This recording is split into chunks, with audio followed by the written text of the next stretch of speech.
1963, the most authoritative genealogical record of British aristocratic bloodlines, Burke's Peerage, printed two specific death dates under the Bowes-Lyon family entry. Nerissa Jane Irene Bowes-Lyon, recorded as having died in 1940. Katherine Juliet Bowes-Lyon, recorded as having died in 1961. Both women were alive, both were the first cousins of Queen Elizabeth II, and both were sitting 40 miles south of Buckingham Palace, in a hospital in Redhill, Surrey, that had until recently been called the Asylum for Idiots. This is the story of how an entry in a single book, sitting on library shelves across the United Kingdom for 24 uninterrupted years, declared two living women dead to protect a bloodline. To understand why this matters, you need to understand who Nerissa and Katherine Bowes-Lyon actually were. Their father was John Herbert Bowes-Lyon, known to the family as Jock. He was the elder brother of Elizabeth Bowes-Lyon, the woman who, in 1936, became Queen Consort to King George VI, and who is remembered in British public memory as the Queen Mother. That makes Nerissa and Katherine the maternal first cousins of Queen Elizabeth II and Princess Margaret. They shared a set of grandparents with the future Queen, Claude Bowes-Lyon, the 14th Earl of Strathmore and Kinghorn, and his wife Cecilia. By every standard the British aristocracy used to measure such things, the two sisters were as royal as the children playing in the gardens of Glamis Castle. Their mother was Fenella Hepburn Stuart Forbes Trefusis, an aristocrat from a Cornish line. Jock and Fenella had 5 daughters in total. Their firstborn died days after her first birthday. Nerissa was born on 18 February 1919. Katherine was born on 4 July 1926, the same year as the future Queen Elizabeth II. The two girls grew up in the family's home in Scotland, raised inside a network of grand houses and family titles that, on paper, gave them every advantage available in the British class system. Then, in February 1930, when Nerissa was 11 and Katherine was 3, their father Jock contracted pneumonia and died at the age of 43. Fenella was left as the surviving parent, and Fenella, by every account that has emerged since, was the person who made the decision that would erase her 2 daughters from public existence. That is the official version, repeated for decades after the story broke. A grieving widow, a vague woman, an honest mistake on a genealogical form, case closed, on paper. What the documents actually show is something else. Nerissa and Katherine were both born with severe intellectual disabilities. Nerissa's medical records, later reviewed for a 2011 Channel 4 documentary, noted that she made unintelligible noises all the time and could say a few babyish words. Neither sister ever learned to speak. In the language of the era, both were classified as imbeciles, a clinical term used in British psychiatric records of the period to describe individuals with profound learning disabilities. The girls were first sent to Arniston School, a private institution that catered specifically to the disabled children of aristocratic families. It was a quiet arrangement, the kind British noble houses had been making for generations. In June 1941, the arrangement changed.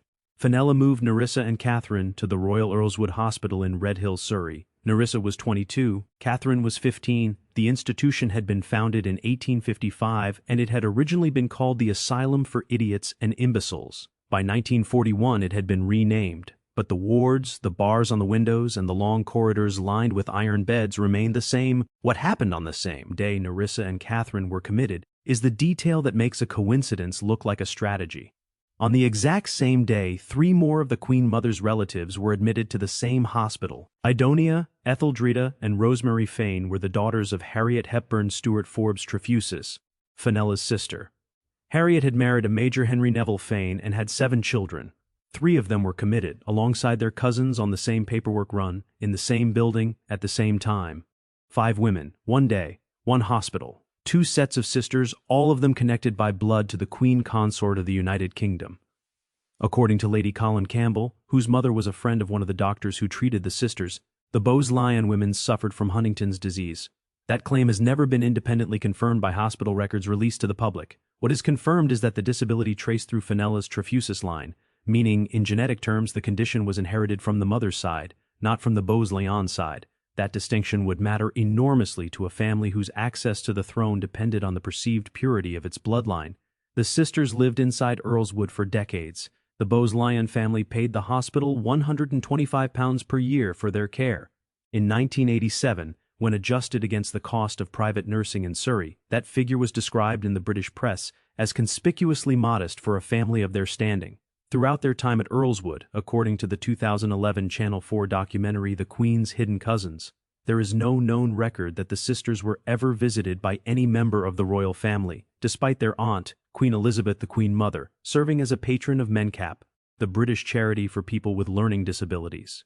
Nurses interviewed for that documentary said that, to their knowledge, the family never sent the sisters a birthday card, a Christmas card, or a single gift. Fenella, the mother, did visit. She continued to come to Earlswood until her own death in 1966, 25 years after she committed her daughters. After Fenella died, the visits, according to a general manager for the East Surrey Health Authority quoted in 1987, dropped sharply. His exact phrasing, given to British reporters at the time, was that the sisters had received regular family visits up until the early 1960s, when one of their closest relatives died.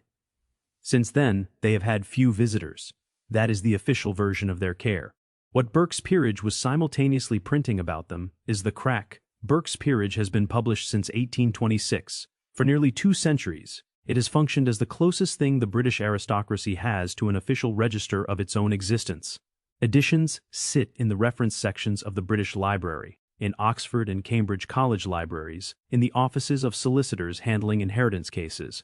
The 1963 edition, under the Bowes-Lyon family entry, recorded Nerissa as having died in 1940. It recorded Katherine as having died in 1961. Both entries were false.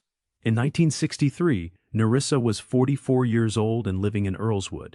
Katherine was 37 and living in the same building. Neither of them had died. Neither of them would die for years. Nerissa would not die until 22 January 1986.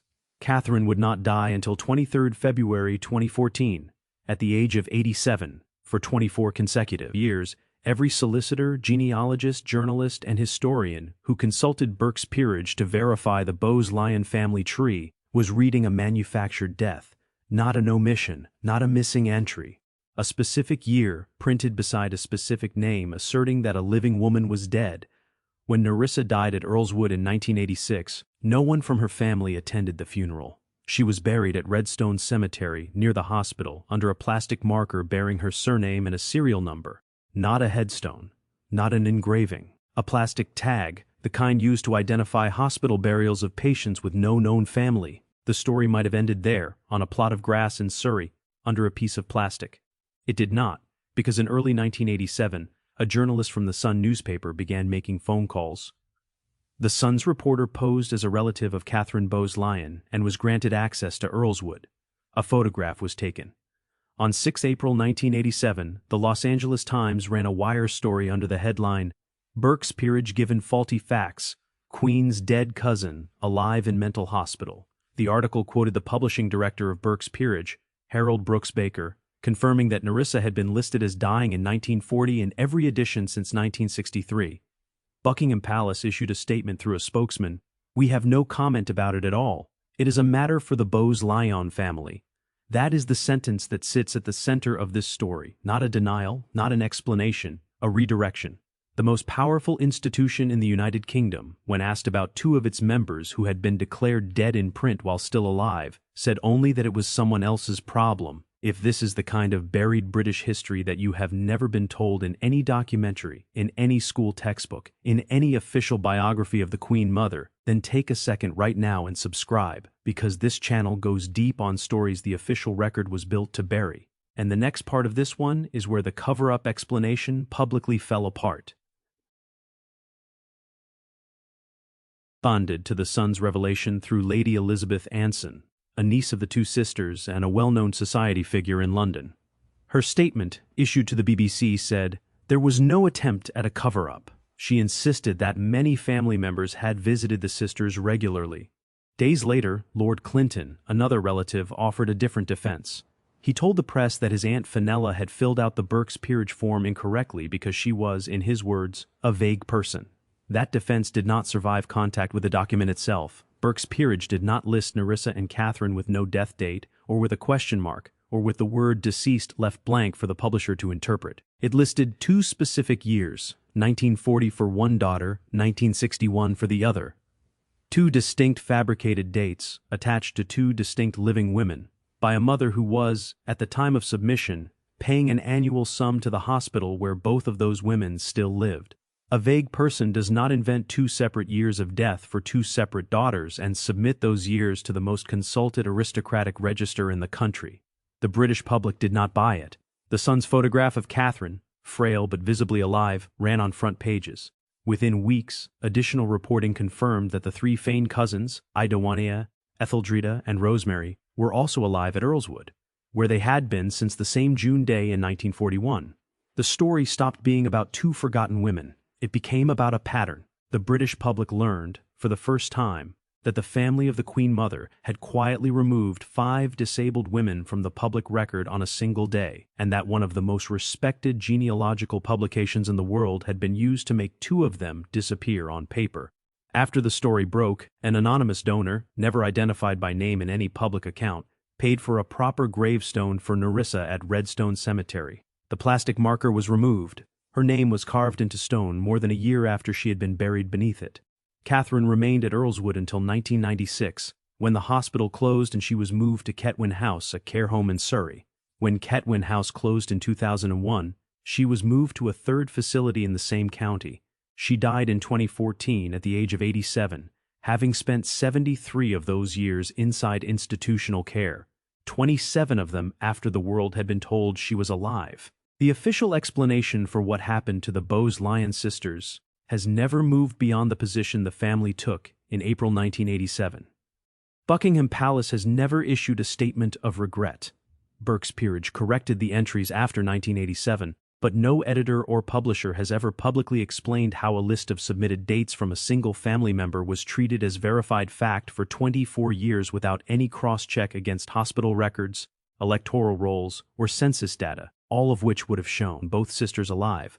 What cannot be argued away is the act itself. 5 women, blood relatives of a sitting queen, committed on the same day to the same institution. 2 of them subsequently recorded as dead in print, with specific years of death, while their mother continued to visit them and pay for their care.